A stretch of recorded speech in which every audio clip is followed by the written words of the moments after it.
여러분, 송도 요즘 진짜 난리도 아닙니다. 송도 집값이 얼마나 떨어졌나 하면요. 여러분 이거 한번 보세요. 더샵 송도 마리나베이 가격 하락률이 84제곱미터 전용 47.79%입니다. 반토막 났어요. 반토막. 와, 뭐 세상에 이런 일이 있을 수가 있을까. 이게 실제입니다. 실제. 한번 보실래요? 보시다시피 2022년 2월입니다. 더샵 송도 마리나베이 84제곱미터예요. 12억 4,500만 원에 국토부 실거래가 공개 시스템에 거래가 됐습니다. 그런데 8월이에요. 딱 6개월 지났습니다. 6개월 만에 6억 5천이 됐습니다. 앞서 제가 말씀드렸던 대로 47.79%가 빠진 거예요. 47.79%. 반토막이 진짜로 났습니다. 더 심각한 것은 여러분, 이게 오션뷰라고 하는 오션뷰. 오션뷰가 있는 쪽도 말입니다. 6억씩 7억씩 떨어졌다는 거예요. 6억씩 7억씩. 당장 인천 송도 SK뷰 84제곱미터 보자고요. 2021년 9월에 11억에 팔렸습니다. 그런데 8월에 실거래가에 보면 7억 5천에 팔리고 있어요. 7억 5천. 떨어져도 너무 떨어졌다. 이게 막 송도 집을 가지고 있는 집주인들은요. 비명을 지르다 못해 이제는 패닉 상태라는 거예요. 패닉.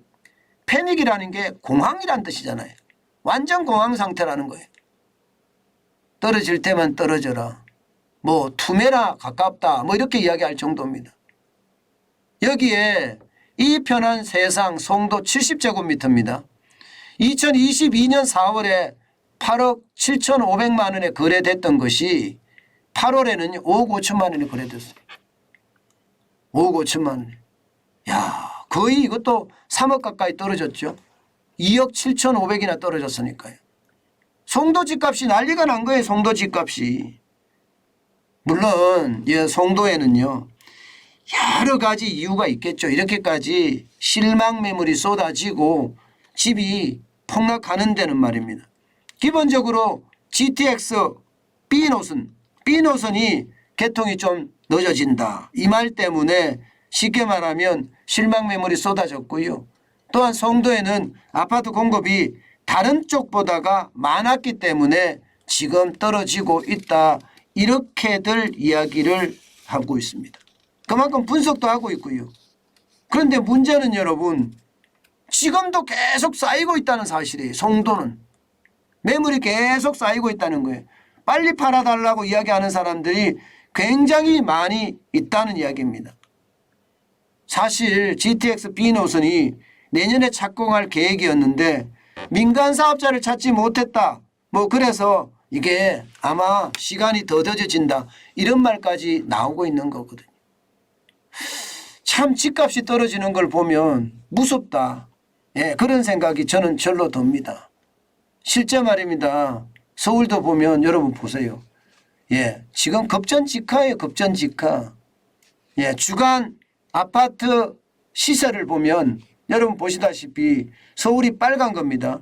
빨간 건데 0.13까지 떨어졌습니다. 그리고 전국이 회색빛인데 0.15까지 떨어졌고요. 수도권은 주황빛인데 0.20까지 떨어진 거예요. 지금 집값이 인정사정 없이 떨어진다는 이야기잖아요. 8월 5주차에 이렇게 많이 떨어진다는 이야기입니다.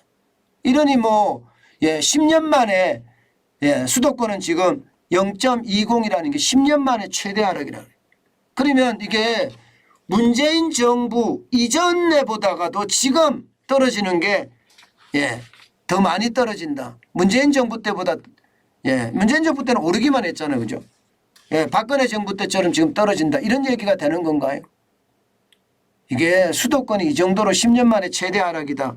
아마 집값이 떨어지는 속도는 더 빨라질 수도 있을 거예요. 아마. 지금의 분위기를 봐서는 말입니다. 왜냐하면 돈이라는 돈이 전부 다 예적금으로 지금 몰려가잖아요. 그죠? 예적금으로. 주식시장에서도 돈이 빠져나와서 예적금으로 몰려가고 부동산 시장에서도 돈이 빠져나와서 예적금으로 몰려가고, 예. 그리고 코인 시장에서도 돈이 빠져나와서 예적금으로 몰려가고, 다 예적금으로 몰려가는 추세니까 누군가 살 사람이 없는 거예요. 살 사람이. 그러니 집값이 계속 떨어지죠. 지금 거래는 진짜 눈물만큼 일어난다고 하잖아요. 거래는 거의 일어나지 않는 상황인데 지금 가격은 계속 떨어지니까 지금 이 상황이 계속되면 더 많이 떨어질 거라고 저는 봅니다. 충분히 더 떨어질 수 있을 거고요. 서울도 마찬가지입니다. 수도권만 이렇게 떨어진 게 아니에요. 서울도 보면 실질적으로 3년 7개월 만에 최대 하락이라고 이야기합니다.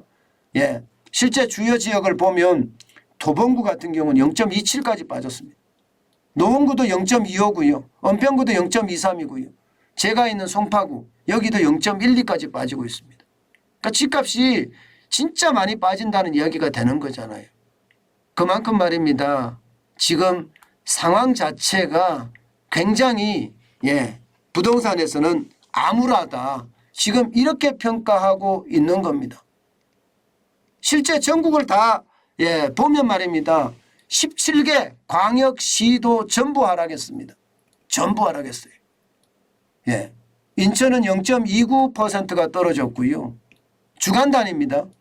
서울은 0.13%, 경기도 0.21%입니다.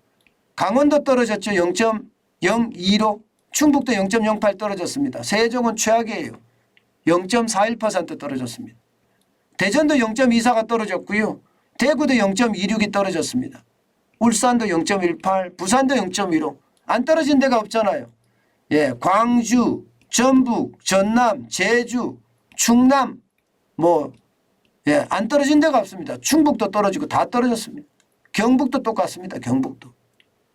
이게 여러분 이게 보면 제가 조정기라고 보기보다는 자꾸 제가 대세 하락으로 제가 이야기를 하고 있는데 그 이유가 수치가 올라갈 수 있는 수치가 그렇게 많지가 않아요. 지표 중에서 올라갈 수 있는 지표는 뭐가 있을까요? 지금 언뜻 생각나는 건 딱 두 가지 생각이 나네요. 하나는 지금 표준건축비라고 이야기하나요?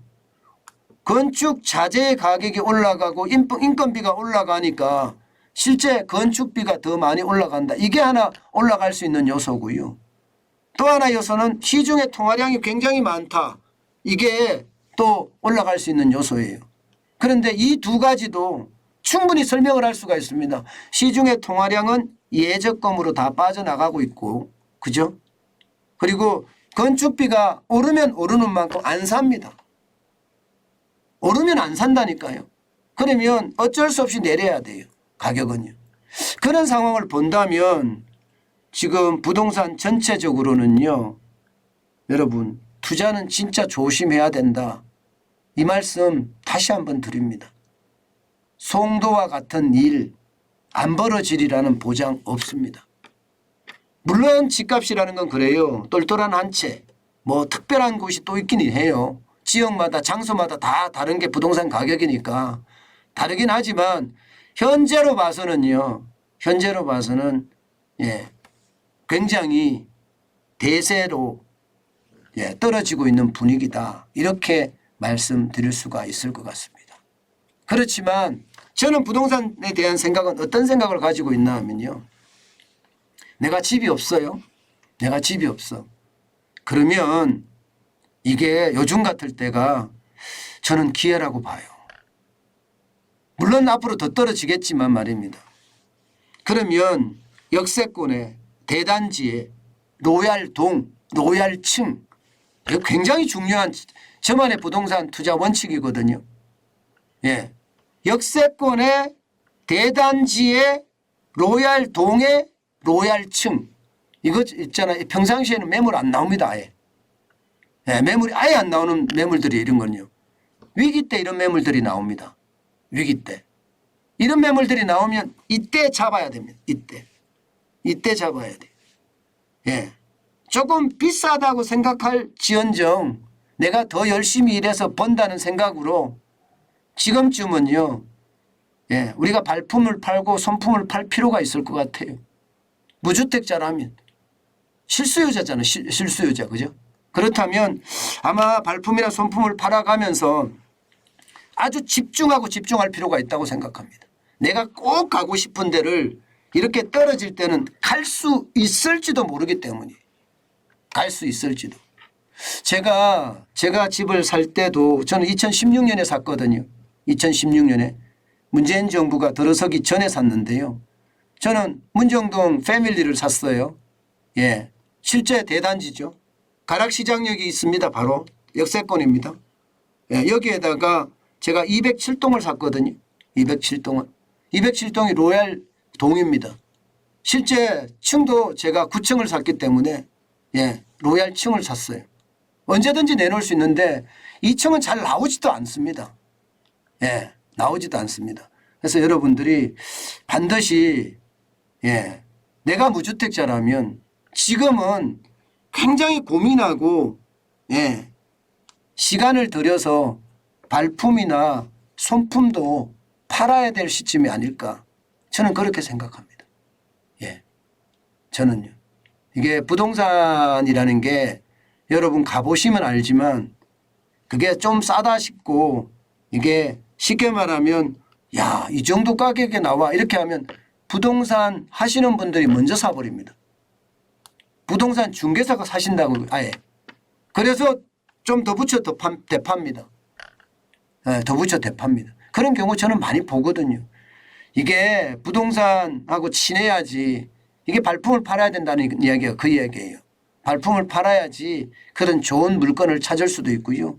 또 인터넷에 공개되지 않는 것도 있기 때문에 또 공개 안 된다고 하더라도 인터넷을 통해서 전체적인 시황을 읽는 것도 예, 좀 찾아보는 게 좋지 않을까.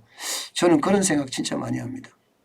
여러분, 시장은 지금이 변화되고 또 지금이 굉장히 예, 혼란기라고 저는 봅니다. 그렇기 때문에 이럴 때일수록 우리가 정신 바짝 차려서요. 시장을 뚫어지게 쳐다보는 거 지금이 필요하지 않을까 저는 다시 한번 생각해 봅니다.